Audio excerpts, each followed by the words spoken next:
Good morning. It is 8:25 a.m. on a Friday, and I am having a hair crisis. I've been saying that these blonde highlights, particularly the ones in the front of my face, are like my antidepressants. Like I literally feel happier when I have this light in front of my face. But over time, this is what happens. Do you see how damaged my hair is now? It is fried crisp, damaged, broken, stressed. And my roots are nice and healthy, but they're dark. Oh, when I see that dark hair, it just pulls me down. I like being blonde. I know I'm not a natural blonde like this blonde. I'm not platinum. But these little highlights in the front instantly lift my mood.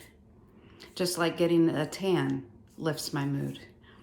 And both of those things over time are stressful and damaging.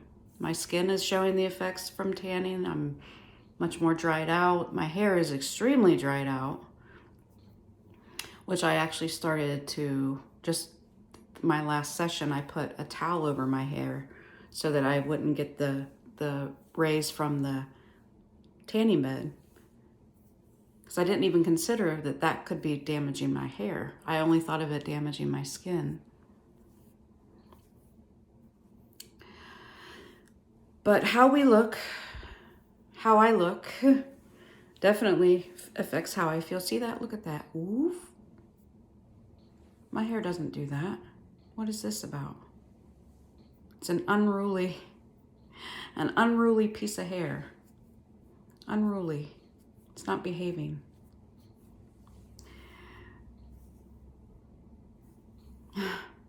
Now, part of this is my fault. The last time I went to the salon, I said, leave as much of the length as possible because I'm on camera and I like this to kind of hide my jawline because it is aging. I don't have that flawless lifted jawline, but little lighting, contouring, the right angle haircut can all give that illusion of a nicer, more symmetrical, lifted, all those things that I want to see looking back at me. I don't like seeing the effects of aging, the drooping, the sagging. But you know, even girls half my age complain about these same things, you know? Oh, my double chin. Oh. It's all about lighting and angles, honey. And then that's why, you know, light and angles. Lighting and angles. I'm afraid, though, I'm going to have to say goodbye to my hair. No, I don't want to say goodbye to my hair, but look how damaged it is. These beautiful blonde, pale blonde, this is my favorite color of blonde right here. And I'm happy with just the two little front pieces and just some highlights scattered throughout. I actually focused more on the back last time. And I do my own highlights. I do them at home. I've been hair painting since I was 17. I remember putting highlights in my grandma's house when I went up for the summer. And my grandma approved. She's like, oh, when you put your makeup on and you do your hair, I remember she advised me to become a secretary. She thought, and I remember feeling so honored that she thought I was pretty enough to be a secretary. You know, that it's funny that now I feel like even that term is, I don't want to say derogatory, but you know, secretary. You know, it's almost seen as a sexual, like, oh, she got that job because of her body or because of her looks. But I have to admit, as a teenager, I kind of was shocked and a little bit like, really, me? I could be that? I could be the pretty secretary for some... And I realized that I had that fantasy in my mind that one day I was going to meet an executive type man, someone that was good in business, could wear a suit to work, and would see me and think, this girl's going places. I'm going to help her, you know, with her talent and my brains. That was my fantasy. And I realized that people laugh when I tell them, because it's like, yeah, that's a very common fantasy. And it probably wasn't even mine to begin with. I'm sure I saw it on TV somewhere. That was just a very common, you know, that's what you do. You make sure that you're super pretty and you catch a good husband before it's too late, before you're too old. I mean, getting married back when I was little, that was what I had to look forward to, is getting married. And, you know, once you get married, you know, that's it. One man for life, one man for life, one man for life. You know, when I say it now, it sounds almost ridiculous. Like, it can't, one man for life. But there's so many. There's so many. Why settle for one? I actually have a male friend that said to him, the idea of coming home to the same every night is hell.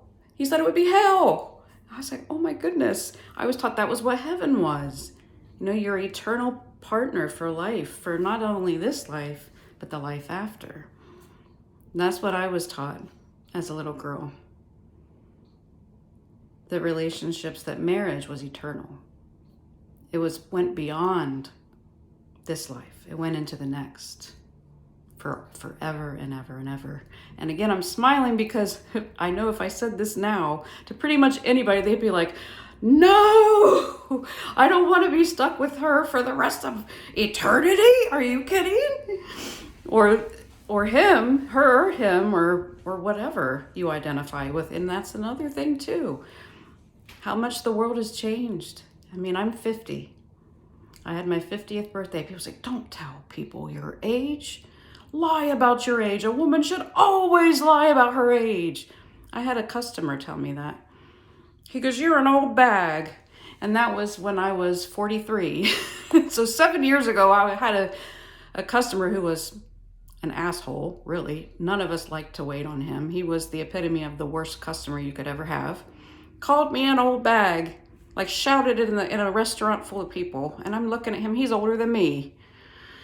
And I just had to smile. But he was just like, never tell the world your age. A woman should never tell her age. And I just thought, fuck you.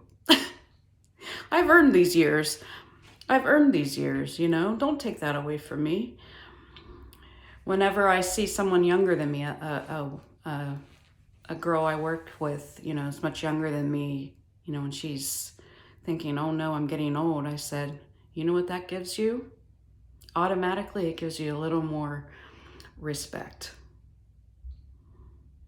And people just assume, well, they've been here longer than I have. They probably know something I don't. Even if you don't respect the elders the way we probably, you know, should respect our elders, you got to give them that. It's like, they're still here. They're still kicking, no matter how they may look. You know, that's a lot of day-to-day living that they got on your ass. So have a little more respect for the elderly. This video went way off topic. It didn't have a topic. The topic was hair distress. Oh, damn it. I call them my feathers. These are my feathers. It's so damaged. Damaged and broken. It's like, what else can you do? I did the overnight coconut oil treatment. I put coconut oil in my hair, wrapped it in plastic, and then put a Turby towel on and slept with that in my hair, shampooed it out the next day. It's past the point of resurrection. Said, I think the only thing left to do at this point is cut it off.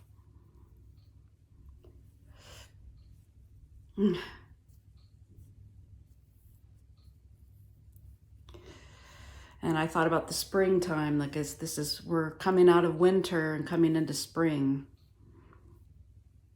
There's a new life amongst the old life, you know, the last year's dead. Oh, wow, this is broken too. And it's not even bleached. Damn it. My hair is so important to me. I don't want to lose it. And it's like, it'll grow back. And it'll be healthier if you don't stress it too much. And the first thing I'm going to want to do is highlight this, is lighten that. That's the part that's bothering me even more than the, but this is healthy. This is soft. It's new growth. Wow, it's gotten darker and darker. Maybe because the ends are so light, it looks darker. I'm not ready to give my light up. These are, I just got the, maybe I should need to get hair extensions, just little clips that I can wear in my hair in the meantime.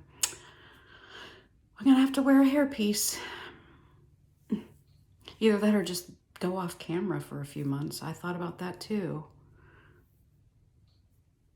Like, watching my own videos is pretty cringy for me. I don't like it, but I do. I watch every video I make. And even if I hate it, I'm still uploading it because I figure no one's gonna see it. And then someone says, hey Deb, I saw your video. I'm like, shit, that one? Well, I gotta get to 100 videos. If I sit there and nitpick about every one, I will never get it done. So this is raw unfiltered, 10 minutes with Deb. Well, we're 10 to 15. It's past 10 minutes now. The salon doesn't open until 10. It's 8:30. I got up early today. Wow, I do love the dimension. She puts a lot of layers in, which I like, even though it makes my hair look even more thin, which I don't like. I've definitely lost hair as I'm getting older. That's actually something I'm going to experiment with, is using hypnosis to encourage follicle hair growth.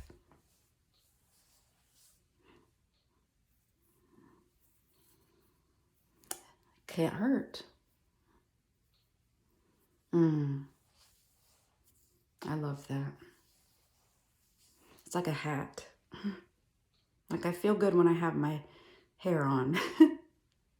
I need my hair on. I'm scared to get it cut. I don't want to get it cut, but look at it, it's so damaged. I'm going to talk to my stylist today.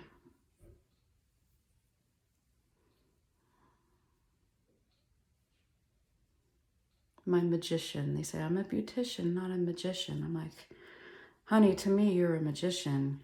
You lift me. You bump up the back. You bump up the back. You give me that shape, that high, round, lifted backside that I so like to have. And she can get it done in like 20 minutes. So thank you to all hairstylists out there who have helped me feel beautiful. And at that, I'm going to go ahead and shut this off and give it a watch.